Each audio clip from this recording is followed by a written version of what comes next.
todos, espero que estejam todos bem. Bem-vindo ao meu canal, PB Business Intelligence. Me chamo Paulo Bene e compartilharei com vocês hoje um conteúdo bem legal.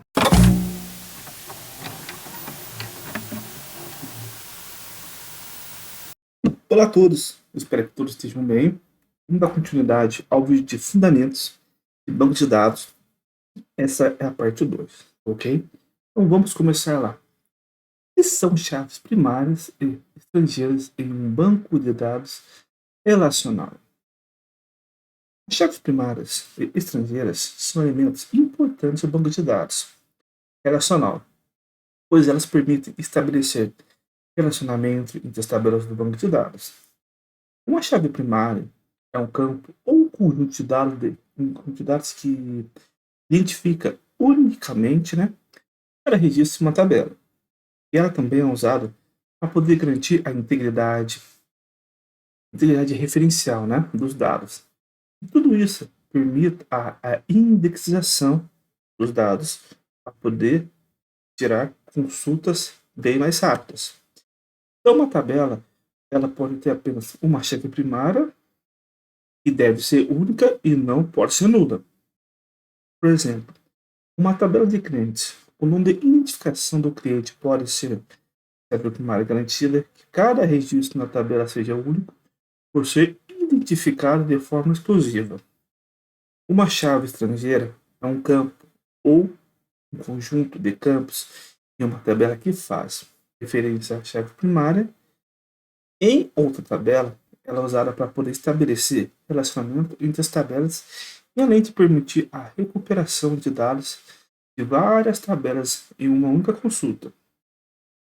Uma tabela pode ter várias estrangeiras também. Por exemplo, em uma tabela de pedido, pode haver uma chave estrangeira que se refere à chave primária na tabela do cliente. Isso normalmente permite que os dados do cliente sejam recuperados em conjunto com os dados perdidos, facilitando a análise e manipulação dos dados relacionados.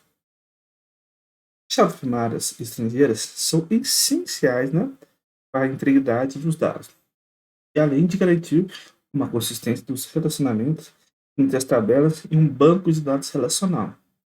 Sem elas, seria difícil realizar consultas eficientes e manter a integridade referente dos dados também. Ok?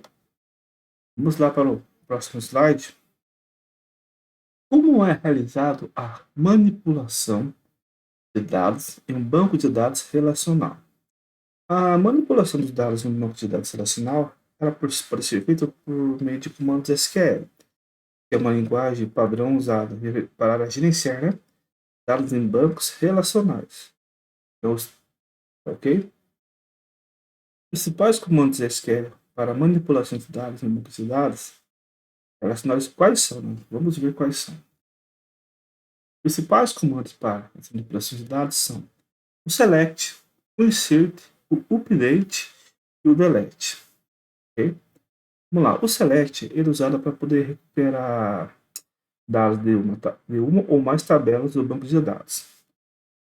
Com o comando select é possível especificar quais colunas e linhas de dados devem ser tornadas. O insert ele é usado para inserir novos dados, de uma tabela de um banco de dados, como o comando insert, É possível especificar quais valores devem ser inseridos em quais colunas da tabela. O update, é usado para atualizar dados existentes em uma tabela de banco de dados. Como o comando update, é possível especificar quais valores devem ser atualizados em quais colunas da tabela. E o delete, perigosinho, que é usado para poder excluir dados existentes de uma tabela de um banco de dados. Com o comando delete, é possível especificar quais linhas de dados devem ser excluídas. Além desses comandos básicos, há também outros comandos SQL de manipulação de dados, Como o comando join, que é usado para combinar dados de várias tabelas em uma única consulta.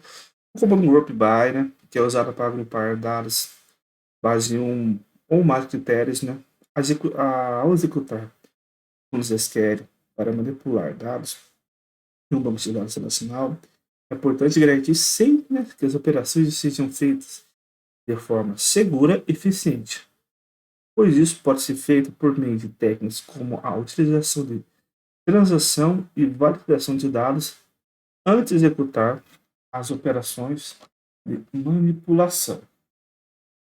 Ok? Partir para o próximo parte. O que é normalização, né? E por que ela é importante em um banco de dados, né?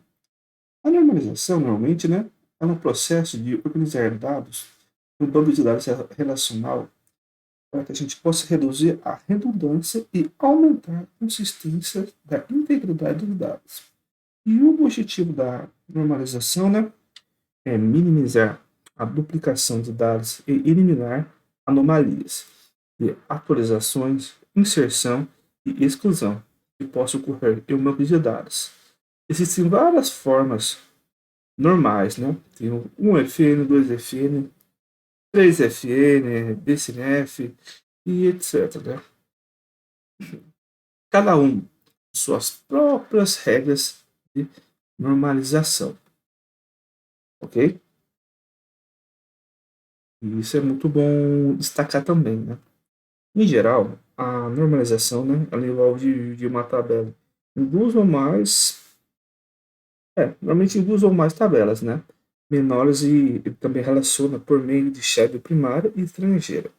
Por exemplo, imagine uma tabela de um cliente que contém informações com nome, endereço, cidade, estado e CEP. Por acaso essa tabela estivesse normalizada, pode haver várias entradas duplicadas para a mesma cidade ou estado, o que aumenta o espaço necessário para armazenar os dados e tornaria as atualizações e exclusões de dados mais complicadas, né? Ao normalizar essa tabela, posso dividir informações em endereços em uma tabela separada que pode ser relacionada à tabela de cliente por meio de uma chave estrangeira. Dessa forma, é possível evitar a duplicidade dos dados e, além de garantir que as informações dos endereços sejam consistentes em todas as entradas da tabela dos clientes.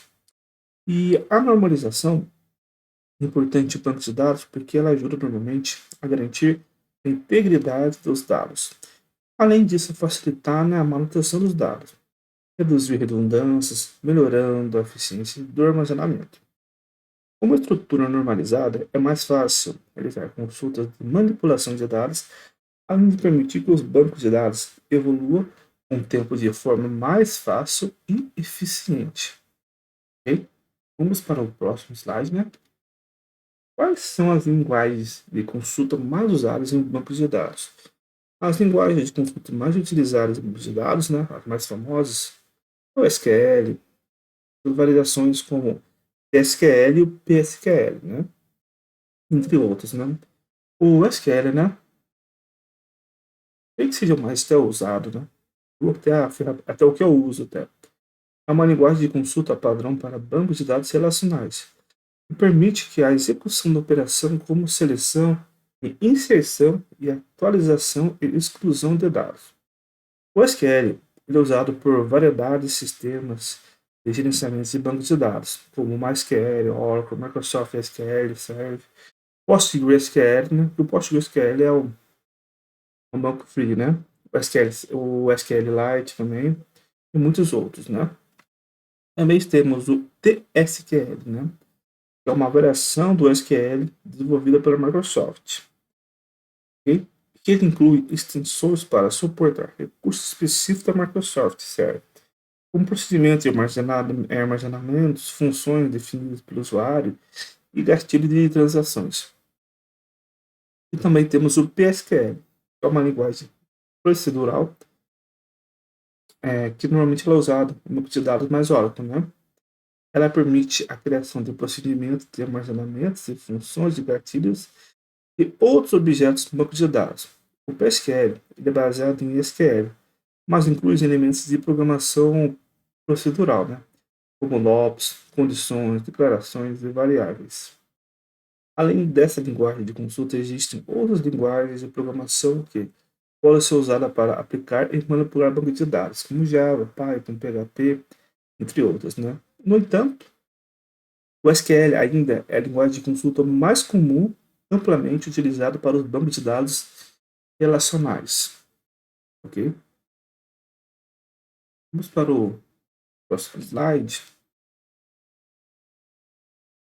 O que é uma transação em um banco de dados e por que ela é importante? Por que isso é importante? Verdade?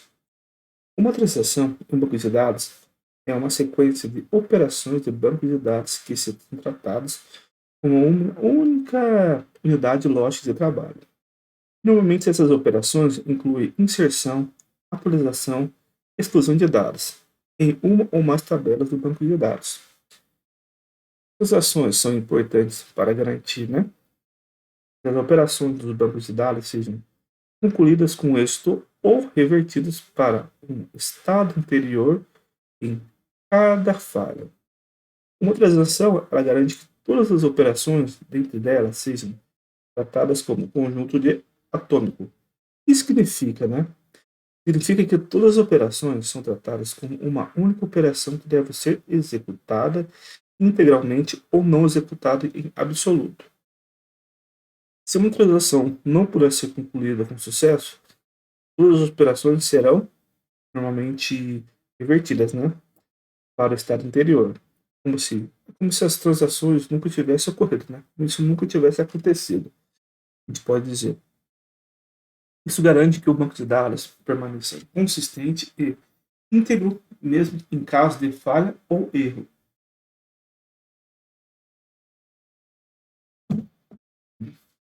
Transações são importantes em sistemas de bancos de dados. Tem várias operações que podem estar ocorrendo simultaneamente, especialmente em sistemas que várias conexões de usuário que estão acessando bancos de dados. Normalmente, essas transações ela pode garantir que as operações dos bancos de dados sejam concluídas, com segurança, que é algo muito importante, e além que a integridade dos dados seja mantidas, É algo muitíssimo também. Vamos lá. Como é feita a implantação e a manutenção de um banco de dados em uma organização, Eu acho que isso é bem legal, muito importante de citar, cara. A implantação e manutenção do banco de dados em uma organização ela pode ser um processo complexo, envolvendo várias etapas, Nada tão simples assim. Alguns processos, algumas etapas que sempre é bom seguir. E eu vou citar aqui, alguns passos gerais que podem ser seguidos, tá ok? Tem o planejamento, projeto, a implementação, tá ok? Temos também o teste, a manutenção em si. Eu vou falar um pouquinho de cada um, tá ok? Bem, acho que é bem importante acabar falando sobre eles até. O planejamento, Esta é a etapa inicial que envolve definir os requisitos de um banco de dados e os objetos, os objetivos normalmente do sistema, do banco de dados. Também é importante considerar os fatores como o tamanho do banco de dados, o número do usuário e o nível de segurança seja necessário, Lá para o segundo etapa, seria projeto. Nesta etapa, o modelo de dados ele é criado para incluir tabelas, relacionamentos entre outras estruturas de dados. Ao escolher o software, a gente vai gerenciar o banco de dados também é feita nesta fase. Ok? Temos também a implementação, a terceira etapa. Essa etapa envolve a instalação de software de gerenciamento de bancos de dados, criação de tabelas e inserção de dados iniciais. E também podemos falar que o sistema de segurança também é configurado nessa fase, Para a quarta fase, quarta etapa, que é o teste, Nesta etapa, o banco de dados é testado para poder garantir que ele esteja funcionando corretamente. Isso também envolve testar a inserção, atualização e a exclusão de dados. Isso também para poder garantir, que os níveis de segurança estejam sempre adequados. E o quinto, né, etapa que é a manutenção, que é sempre importante. Uma vez que o banco de dados está em produção, ele precisará ser mantido. Isso inclui a realização de backups regulares, a aplicação de patches, né, de segurança e o monitoramento do desempenho. As alterações normalmente ela pode ser feitas conforme necessário para garantir que o banco de dados continue atendendo às necessidades da organização. Ok? E para poder manter um banco de dados em uma organização, é muito importante ter um ou mais profissionais com experiências em gerenciamento de banco de dados, que é o DBA, né? Esse profissional ele pode ser responsável por garantir que o banco de dados, né, esteja funcionando corretamente, monitorando o desempenho e implementando alterações conforme necessário. Ele também pode fornecer suporte para o usuário que precisam acessar o banco de dados e garantir que os dados estejam protegidos contra acessos não autorizados. Nem sempre é um DBA, às vezes é algum consultor sênior, né? Um especialista em si. Ok?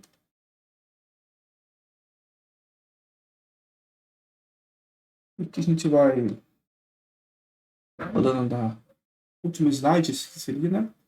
Qual que é a importância de um banco de dados para um projeto de BI? E esses itens de si, tudo inclui o conceito, tudo pode ser aplicado no conceito de BI, né? Técnica de BI. Vamos lá. Um banco de dados é essencial para um projeto de Business Intelligence, BI em si, porque é fonte de dados que alimenta o processo de análise normalmente. E na geração de insights também, né? E um banco de dados confiável e atualizado de projetos de BI e não teria dados para processar e analisar, os projetos de BI, né, são projetados para poder ajudar as empresas a tomar decisões melhores, né, e mais informadas em si, baseado em dados concretos. Por isso é preciso que as empresas sejam coletadas e armazenadas de maneira eficiente em um banco de dados. Isso permite que as análises de dados e as ferramentas de BI possam acessar e analisar informações de maneira mais rápida e precisa. Isso traz um resultado mais eficiente também, né? Além disso, o banco de dados bem projetado é importante para garantir a qualidade dos dados usados no projeto de BI. Os dados precisam estar limpos, organizados e padronizados para poder garantir a precisão dos análises de insights e gerados, né? Vamos falar que isso vai muito da regra de negócio, tá ok? Normalmente. Portanto, um banco de dados é fundamental para qualquer projeto de BI bem-sucedido. E ele é a base para coletar, armazenamento e acesso de análise de dados e garantir que as informações sejam precisas e confiáveis para apoiar a tomada de decisão de negócios informadas, né? Também, além da técnica de negócio, também temos o framework que normalmente as empresas adotam, né? E acabam ajudando. Tem um padrão correto, ok? Espero que todos tenham gostado da videoaula. Foi sobre os fundamentos do banco de dados, né? Então, até a próxima e muito obrigado por essa aula teórica. Tchau, tchau.